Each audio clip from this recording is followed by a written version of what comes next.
Alexandre Moranville-Ouellet, prédateur présumé remis en liberté. Ouais, une autre histoire quoi, qui cette affaire-là? risque de vous démanger un tout petit peu parce que le SPVM, la police de Montréal, en ce moment, demande l'aide du public parce qu'elle serait à la recherche là, de potentielles victimes d'un présumé prédateur sexuel. Je vous dis ça comme ça parce que Abdallah Almir, 22 ans, a été arrêté récemment, mais il n'est toujours pas évidemment reconnu coupable. Il n'a toujours pas eu son procès. 25 février dernier, 7 chefs d'accusation donc, pour lesquels il a comparu agression sexuelle, séquestration, harcèlement criminel. Il y aurait même une de ses victimes qui serait mineure. Lui utilisait toutes sortes de stratagèmes avec des femmes qu'il rencontrait dans la rue, puis ensuite les attirait, les appâtait jusque chez lui pour ensuite commettre attouchement et agression sexuelle. Et le problème, c'est que là, c'est arrivé comme justement en février dernier, mais il a été remis en liberté, malgré le fait qu'il était déjà remis en liberté pour des autres accusations d'agression sexuelle. Fait qu'on on l'a pincé à faire des agressions. On l'a remis en liberté. Il a fait d'autres agressions. On vient de l'arrêter. On vient de le remettre en liberté. Qu'est-ce que ça prend pour le... Je me pose exactement la même question. Et là, c'est la police. Là, on se comprend, c'est deux entités différentes. La police, c'est pas eux qui déterminent si oui ou non on remet quelqu'un en liberté, qui ont des raisons de croire qu'il aurait pu faire encore plus de victimes. Et on vous le décrit, l'Abdallah Almir, là, c'est un homme à la peau blanche, s'exprime principalement en arabe, peut parler français avec un accent, 5 pieds 4 pouces, 159 livres, avait une courte barbe. Son image, pour ceux qui veulent voir, est sur le site de TVA Nouvelles et du Journal de Montréal. Et on invite les gens à communiquer au 911 si vous avez vu cet individu-là dans les derniers mois. Ça me donne le goût de sacré, mais... Je vais me retenir Saint-Liboire. Exactement. On parlait tantôt 900 000 patients qui attendent pour consulter un spécialiste. Là, c'est qui attendent pour avoir une IRM. Oui, un IRM, une imagerie par résonance magnétique. Puis c'est une liste qui continue de s'allonger. Là, il y a 50 000 patients de plus qui sont ajoutés sur la liste depuis 3 ans, ce qui fait qu'on est à 150 000 examens par imagerie à résonance magnétique là, en ce moment là, sur la liste. Le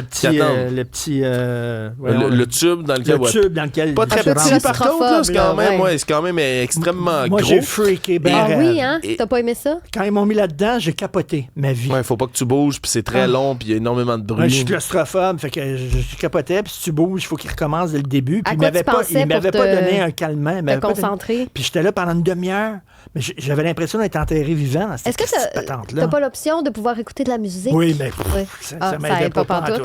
Et donc, on dit du côté là, du président de l'Association des radiologistes du Québec que c'est grandement attribuable aux décisions budgétaires de Santé Québec, l'allongement de cette liste-là. Ils disent parce qu'on limite l'utilisation des appareils puis on limite le recrutement des technologues qui sont capables d'utiliser ces appareils-là parce qu'on a reçu comme commande dans les hôpitaux de balancer le budget. Puis balancer le budget, mais ça veut dire de donner moins d'heures supplémentaires aux technologues pour qu'ils gardent ces machines-là ouvertes plus longtemps pour faire plus de rendez-vous. Et donc, on continue en ce moment là, d'allonger cette liste-là. Bravo. L'ONF, Stéphanie, ils sont contents. Ils ont gagné un prix hier. Oui, mais les nouvelles sont plus drabes aujourd'hui parce que, oui, effectivement, ils ont remporté le court-métrage La jeune fille qui pleurait des perles a remporté l'Oscar hier, mais ils viennent d'abolir 14 postes syndiqués, donc des membres qui ont travaillé d'ailleurs sur le court-métrage, que ce soit à la production, à la coordination. C'est pas pire, ça, tu gagnes l'Oscar, tu fais sacré à la porte. C'est quand même... mais ça montre en fait notre milieu là, actuellement. Il y a des coupures partout. Il y a 2 ans, il y avait 53 postes qui avaient été supprimés.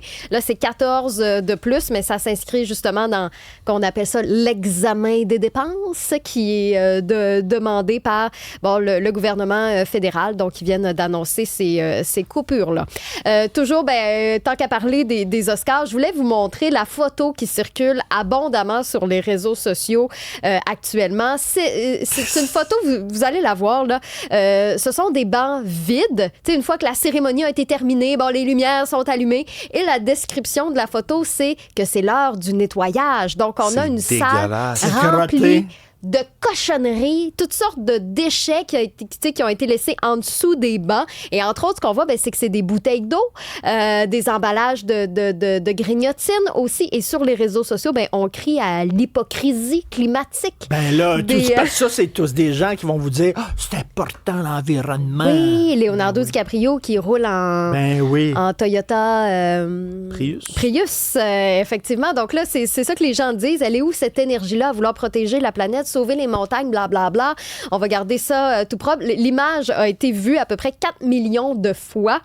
Par contre, du côté de l'Académie, il y a une source qui aurait insisté sur le fait que la photo est sortie de son contexte parce que semble-t-il qu'il a été dit au micro, pendant par exemple une pause publicitaire, que les invités, on leur demandait de laisser le tout sur place et que ça ne causerait aucun problème au développement durable, que les gens qui s'occupent de nettoyer font le tri et tout ça. Mais bref, peut-être qu'on essaie de retrouver une petite patte blanche là-dessus. Et troisième petite nouvelle en rafale, pour la première fois depuis 1983, les ventes de vinyle ont franchi la barre du $1 milliard aux États-Unis. Wow. Et ce serait grâce à qui?